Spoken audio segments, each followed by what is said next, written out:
Hello. The purpose of this training is going to be to show you all how to file a new claim in SuperUser should you need to assist claims during a catastrophe event.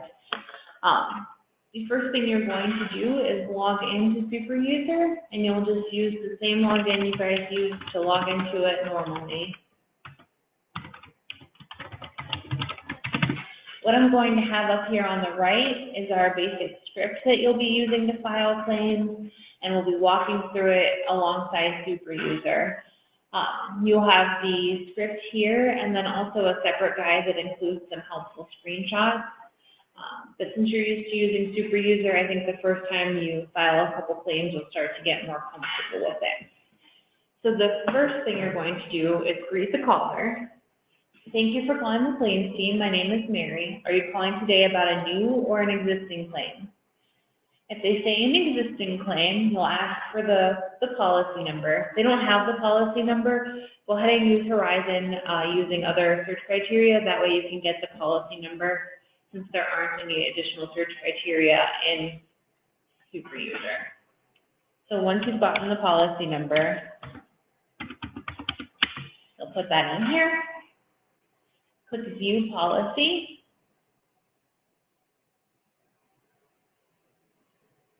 Verify their name and address, and then you'll click on over here to the Claims tab. Any open claims they have will show up right here. So let them know I'm going to transfer you over to your adjuster. You may get their voicemail. If you do, please leave a detailed message including your claim number. If you have a pen and paper, I can also provide you their direct contact information. So the claims adjuster here is Carlo Arapovic. His phone number will pop up here if you click on Call Your Adjuster. Provide that number as well as the 7-digit extension. That number rings directly to Carlo. If they need to email their adjuster, the email address is claims@homesite.com. If they put the claim number in the subject line, which is right here if they don't already have it, that will route directly to their adjuster and their claims file. So you'll transfer them over there, and then that's all you'll need to do if you have a call on an existing claim. If they need to file a new claim, you'll also start with the policy number search.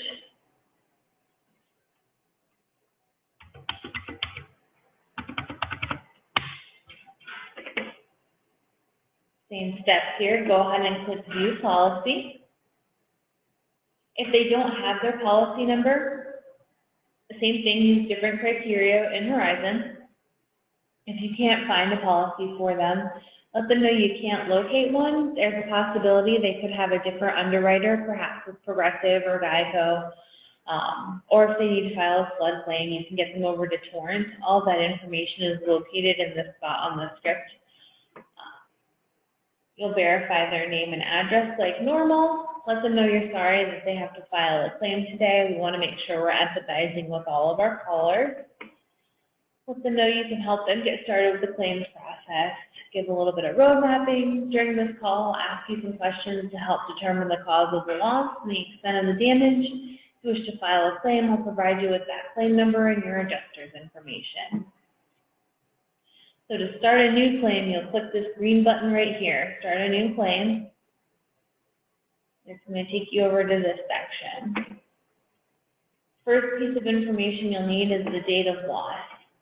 So perhaps they call in and they say the wind damaged my fence, it happened last night. Go ahead and click last night. Did the loss take place at your home? Yes. And then windstorm was the cause of loss. Ask how many rooms were damaged. So since this loss was just to the fence, you'd hit 0. If there was wind damage to a roof and maybe the master bedroom and bathroom were damaged, you'd click 2. Just get an idea of how much interior damage there is. You'll then ask if there was more than $50,000 worth of damage. Typically there is not, unless it's a total loss, and you can use your judgment on this question. A fence won't cost $50,000, so you can just select no on that. You'll ask if there is damage to the exterior of the property. So if there's damage to the roof, to the siding, to trim, gutters, windows, things like that, you would select yes. And then you'll ask if there was damage to someone else's property or belongings, or if anyone was injured. So any damage or injury to a third party, you'll select yes here, and you'll fill out their name, phone number, and whether it was property damage or an injury. And then just a brief box to tell us what happened. So windstorm, damaged the fence, 2 sections are down, no exterior or interior damage to the dwelling. Gives the adjuster an idea of what happened, and then they'll have a visual of the damage when they first call the insured. The next thing you're going to do is verify their contact information.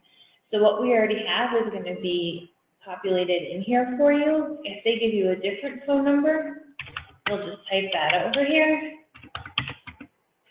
and you'll be good to go. Same thing with email address. If they maybe prefer you email their husband, type that in here. Good to go. This won't change anything in the policy. This is just going to be information that's provided for the claim. So go ahead and click continue. And it's going to summarize everything that you entered. So who reported the claim? When did the loss occur? What did you find out about it? Make sure everything looks right. And then you're also going to ask them if the home is livable. If there's severe damage due to a hurricane or a tornado, you're going to want to send an email to .claims emergency page and put the claim number, the insured's name, their best contact number in the subject line of the email with no information in the body. Let them know there is a 4-hour callback window. So what this does is it sends a text message to an on-call adjuster's cell phone. They'll get a text message. They will call out to the insured and get them set up with additional living or more steps for what they can expect in the claims process.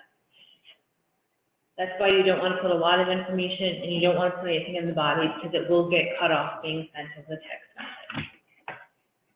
Let them know you're almost done putting everything in the system. Make sure they have something to jot down the information. And you'll click submit this claim. I'm not going to submit it because I'm in the live environment right now, but once you submit it, it'll take you back to this screen, and this is what you'll see for the claim that you just filed. So your claim number is 2329641. Your adjuster's name is Sequoia Vaughn. The adjuster's phone number is 800-217-0859. He'll be getting in touch with you to discuss your claim within 2 business days. Please be advised I can't confirm or deny coverage, and please make sure to do whatever is necessary to protect your property and save any receipts to forward on to your adjuster. So if they need to tarp the roof or anything like that, just make sure that they're saving the receipts. Ask if there's anything else you can do or if they have any other questions. Thank them for choosing HomeSite, and then you should be done with the claims process. One word track you'll want to pay attention to is if they push for coverage information, just let them know. I'm unable to do any specific policy information at this time, but your adjuster will review all of this with you when they call. I'm here to assist with the storm volume, get your claims process started. Unfortunately, I don't have full access to your policy. There may be some coverage questions you feel comfortable answering. I would still shy away from it because claims has a set of 13 states that require an adjuster's license. Several of them are coastal states, and they vary from the ones that you would have a producer's license for. So just as a blanket statement, I would refrain from discussing any coverage despite how well you know the policy, and let them know the adjuster will discuss it all with them. What you can discuss with them is the deductible. They may want to know this. It's good information to have at the beginning of a claim, especially when a lot of people have high wind and hail deductibles. So you'll click on coverages here, like I just did, click on deductibles. There are all other peril deductibles right here, $500. Their wind hail deductible on this one is $500 as well. You can let them know that and just explain that the way we apply the deductible, it's not anything they pay to us. It's just something we subtract at the end of the claim. So if their damage is going to cost $2,000 to replace, take out $500 deductible, $1,500 would be the most we would pay out. If you guys have any questions, we will have a chat room set up that you can reach out to the team leads and senior members of F&OL to help you guys with these calls. But mostly the input should just be very simple. Put that information in there, give them the claim number, and then we should be good to go. The adjuster will take over with the rest. To go back to the search page, so click go back. You're out of their policy. You're starting over on SuperUser again. You guys will, like I said, have a copy of this script. Has all your word tracks in there, a couple helpful hints, and then you will also be receiving this, which is the script that has a few screenshots of things to remember to click and where you'll find different things in SuperUser. If you have any questions, definitely let us know, and thank you for your help.